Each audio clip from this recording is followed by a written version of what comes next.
All right, well, I guess I'll dig in. So why do governments need GIS? And I'm only going to cover a couple topics. We can talk about why governments need GIS for an extensive period alone. Disaster recovery, that's a big reason. It's really nice to know what was there after the disaster goes by, and I think we learned that with Hurricane Sandy. I went to a presentation last week about the extensive flooding they had in Boulder County last year in Colorado, and how important it is to have GIS information to respond to that. Regional planning, of course, I don't need to go in depth into that. I think you're all aware of regional planning. Environmental protection, it's another important reason to have geospatial information. DES is a huge producer of geospatial data. Utilities management, and that's more of a larger scale discussion for someone like the PUC when you look at large power outages across the state and how that impacts public safety, property, and the economy. You know, there have been studies that show when the power goes out, you know, you're talking about hundreds of millions, if not billions of dollars that are lost out of the economy. But where does this information come from? What data do you need to make this happen? And that's always really the starting point, and I think that's what's happening right now with the SAGE project. You're trying to figure out what data you need to make those analyses happen. Well, you need parcel boundary lines, you need land use, address, types of structures, easements. You need to understand what the ownership on the ground represents. And really that information comes from two different data sets, the parcel maps and the assessing data, which gives detailed information about the parcels themselves. So we talk about parcel maps and CAMA data. Really, we have to recognize that local government is on the cutting edge of this technology, not just here in New England and the towns, but across the country in the counties where that data is usually stored. They've been working with this data for 20 years in a geospatial format for many of them. They understand how to go out and collect the information, model it, and then serve it out to the public. I can't tell you how many towns around the state, I'm guessing it's probably around 150 now, are pushing out their geospatial information on their own websites to people. It keeps people out of town hall, it gives people access to the public information they desire to have knowledge about. But the long-standing challenge that remains is when you get from one map to another. When you get to the end of Rochester, if you don't have that map of Farmington, it's like you're falling off the edge of the world. All of a sudden everything goes blank. And that's a problem that is universal, not just in the United States, but in all developing countries in Western Europe where they work with land data and having this issue of concatenating and aggregating large-scale parcel data. So that's what state government struggles with. It's how to standardize and maintain that, take that local data and bring it together into a unified format. And right now there are 40 states in the country who have some type of parcel map program. Whether that's like in Massachusetts where they get grant funding, the state of Maine right now is paying to map a number of towns. There are 24 states around the country that have composite statewide parcel maps. So that ranges from Massachusetts all the way out west and down south. Many of those states publish that data for public download. The state of Florida, you can download every parcel boundary through an FTP website. In certain states, that data has been ruled not to be public. In Virginia, there was a court case that was just decided. So that's a right-to-know issue that varies state by state, and that's, in the assessing community across the country, is a very hot topic at the moment because people are talking about in what states, how they're treating right-to-know, especially with respect to geospatial information. So the states struggle bringing that data together. In New Hampshire, we've been working to bring together the 235 taxing jurisdictions. So that's what we have when you consider the 234 municipalities plus the unincorporated locations that come together to make 235 jurisdictions. We have about 680,000 taxable properties. This year it's more about 685,000, so that's actual physical taxable properties that exist in the state. And those are represented by about 600,000 parcels. So the difference is condo associations, mobile homes, boat docks, so places where you have multiple ownership rights tied or conveyed to a single parcel. So we bring all that data together into one composite data set, which we call the MOSAIC parcel map, and I'm sure that's, a lot of people refer to it as the MOSAIC system or MOSAIC or the parcel map. And to why is this data important in New Hampshire? Well, this is a graph by the Tax Foundation, an image that represents state and local tax burdens as a percentage of state income. New Hampshire is heavily reliant on property tax. I think that's something we're all aware of living in the state. Why? We have no income tax. We have no sales tax. But we do have property tax, which is really the lifeblood of the state. In 2012, that accounted for about $3.5 billion that went to municipalities, school districts, village districts, and counties. So that's a $3.5 billion process in New Hampshire, the property tax. And there are two important entities that play a role in this. The Department of Revenue Administration, who Steve is here representing today. They oversee assessment standards and practices. In statute, they're required to make sure the towns follow certain guidelines, like revaluing their property every 5 years, making sure their maps are current every year. Those fall under state statute. They're also required to conduct what's called the equalization process. Is that familiar to many people in the room? Rather than go too in-depth and bore you about statistics, we'll just say that it's what helps correlate one town's assessed values to another and make sure they're more representative of consistent market value across the state. And Steve talked about a dual need for the states and the towns, and equalization is that dual need where they come together. Setting property tax rates. That is the Department of Revenue function. The municipalities provide them with what they want to spend for that given year, and they actually set the rate that goes back to the town. So DRA is intimately involved in that process. Then obviously on the other side of this equation, we have the municipalities. They're responsible for building and maintaining the parcel maps and camera data. Sorry, Steve, but it's much easier to oversee them than it is to undertake the process of building this data, and that's one of the things the municipalities are really adamant about, that they've spent a lot of money and a lot of time developing these data sets for the use of the public, and that's a major task they've undertaken and they are required by statute to do. And they are obviously required to do the property tax billing and collection, which is another large process that they undertake. So those are the two entities that really play a role in property tax in the state, and that's kind of how they're intertwined and what their connection is to each other. So when we talk about what type of data do we have in New Hampshire, we're talking about geospatial information. You can define parcel maps in one of three ways typically. You have a geospatial or a GIS parcel, which is a parcel polygon layer, which as you can see in green represents the majority of the state, about 90%, and that number has gone a little higher since this graphic was made. Then you have what we call AutoCAD parcel maps. Those are maps that were originally made in AutoCAD. That's where most people were maintaining their maps in 10, 15 years ago. Many of them were migrated to GIS. So there's still a small portion of the state that's represented by that. The yellow is very washed out here in the projector, but that represents about 7% of the records in the state.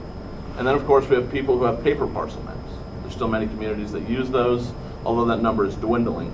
And that represents about 3% of the records and maybe about 10 or 12 towns. So a lot of municipalities are starting to move away from paper parcel mapping because it doesn't lend itself to doing detailed analysis like you were talking about with SAGE and bring in other valuable data layers that are publicly available. When we talk about municipal assessing systems, that's a much wider variety. The assessing systems are provided to the towns, or not provided, but the towns go out and contract those services to bring in these different software providers. And we have 6 that operate in the state roughly, 2 that have the lion's share, Vision in blue and Avatar in green. Avatar represents about 34% of the records in the state. That is a New Hampshire company, and they really only do business in the state. Vision is a much larger company, and they do business all over the country. They have the assessing system in New York City, for instance. So a little bit about the GIS structure in New Hampshire. There's not a lot of central organization. There's no GIO in New Hampshire. We do have the GIS Advisory Committee, but that's that's a volunteer participant group. It's not recognized by statute. We have no GIO. And there's not a lot of collaboration between the states and local governments, although we're starting to see that increase a lot more in recent years, especially like with SAGE. That's a great opportunity showing regional planning commissions, towns, and the state working together to try to get some common goals. So when we look at the state, you have the major state agencies that are doing different GIS projects. You have the universities who are working with them. You have not-for-profit groups like Granite, the Planning Commission's T-Squared working with them. And then you have all these different vendors who are also working. So there's this big group of people that aren't necessarily coordinated doing different GIS activities around the state. And we like to say it's like the Wild West of GIS, because there are very other places around the country where you'll find no GIO or no central management of GIS. That's starting to kind of be phased out. So when we talk about the MOSAIC parcel map project, what does that really mean? We talk a lot in abstract about parcels. So there are 2 elements of it. You have the New Hampshire MOSAIC parcel map, which is the GIS system, which is the information which you ingest through ArcMap via the web mapping service. Tied to that, there's the property tax equalization system. The property tax equalization system is what DRA is statutorily required to conduct that equalization process. And the assessing data is a vital part of that process. So there's really a synergy between these two pieces of the project. We have this .NET web-based application we've made for all the municipalities to use and the state to use. So we bring these two systems together, and they're fed by different data sources. From the municipalities, we bring in the parcels and the CAMA data. From the counties, we bring in their index information, which gives basic information about real estate transfers. And then from the state, they're bringing in their PA 34 or their informational form regarding property transfer. Those data sets feed into those two systems, which are connected to each other. And that information is then pushed out to the Department of Revenue, obviously. The municipalities, who actually now have access to the parcel map as well through the sharing pool. And then through state agencies and regional planning commissions who enter into an MOU with the Department of Revenue. And so that's kind of the data in systems and data out model that we've built and we use to represent what the MOSAIC is. So how have we done with collecting this information? Steve talked about in 2009 we started with a pilot project, and from that time we each year go out and collect this information from the municipalities again. So in the first edition from 2010 to 2011, any municipality who said they didn't want to participate, we just moved on. There were so many people to talk to and so many discussions to be had that if people posed objection or said, oh, I'm not really sure at this time, we would just go around and speak with different groups and keep moving on. Into edition 2, then more and more people started to get into the MOSAIC parcel map. We had some municipalities that had technical issues, they were switching systems, they had vendor problems, so we understood that they couldn't be involved at that time. And then following up with last year, we received all the CAMA data from around the state, and in the 4th edition, which we're still in the middle of right now, we've collected all the assessing data around the state again. Part of that is because of the equalization process and the need for the municipalities to go through that. So this shows the different data collection rates for the different sets or different editions we've gone through. And you can see over time that the data collection has become much faster and faster. And that's because the municipalities are more familiar with it. They understand how to run the reports more quickly. Many of them run the reports without being asked. They just send data along to make sure it's integrated into the system. Parcel data, same graphic basically. It just shows that as we go through the editions, more and more data becomes available. Not every municipality updates their parcel maps each year. This graphic's a little out of date in edition 3. In edition 4 right now we're at about 500,000 parcels. So parcel data is not as rigorously maintained in some locations in the state, and also with the downturn in the real estate market, you don't see as many changes on maps. You don't see as many subdivisions, splits, etc. So once again, just our parcel map collection rate, you can see that as we go through time, that rate starts to increase. So how's this information served out? Well, at DRA, they use a web GIS platform to go in and actually search for records and zoom around and look at all this data in a composite format. And that web application is available through the intranet at the state. So it's not available publicly, it's available through the DRA intranet. And that allows them to zoom down to properties and pull up very basic property information about it, each record. Nowhere near as detailed as you see municipalities that publish this data online. It's more of a summary, so you're seeing about 30 to 40 fields per property, as opposed to a municipal tax card where you'll be seeing upwards of 100 fields per property, or attributes.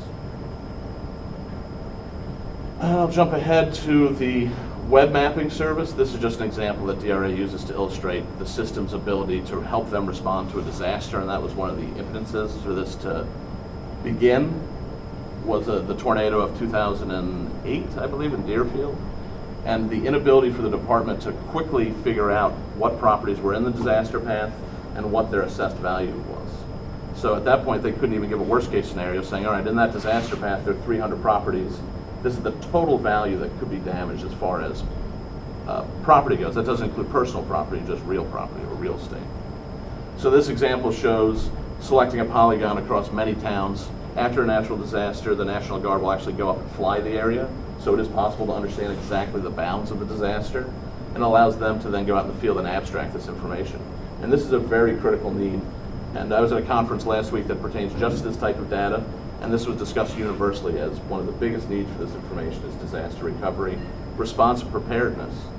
I was reading an article last week about the number of people who try to conduct assistance fraud following a disaster, saying, well, this is my primary residence, it was destroyed, you have to give me assistance, when in fact they own a residence somewhere else in the state or even in that same town. So, you know, having the ability to look at this information is really important. We'll look just quickly at the web mapping service, and this is what the RPCs are utilizing to access the information. The reason we built the web mapping service was because during the broadband mapping project, we had heard a lot from the stakeholders that you need to be able to work with this information in concert with your own data, and that's what the web mapping service allows. It allows you to go into ArcMap and bring your information, whatever it may be, publicly available or not, in concert with this parcel map data now, so you can use it to perform whatever tasks you would need to. So that is how the information is served out to you currently, and that was, as Steve talked about before, at the request of the RPCs for the broadband project.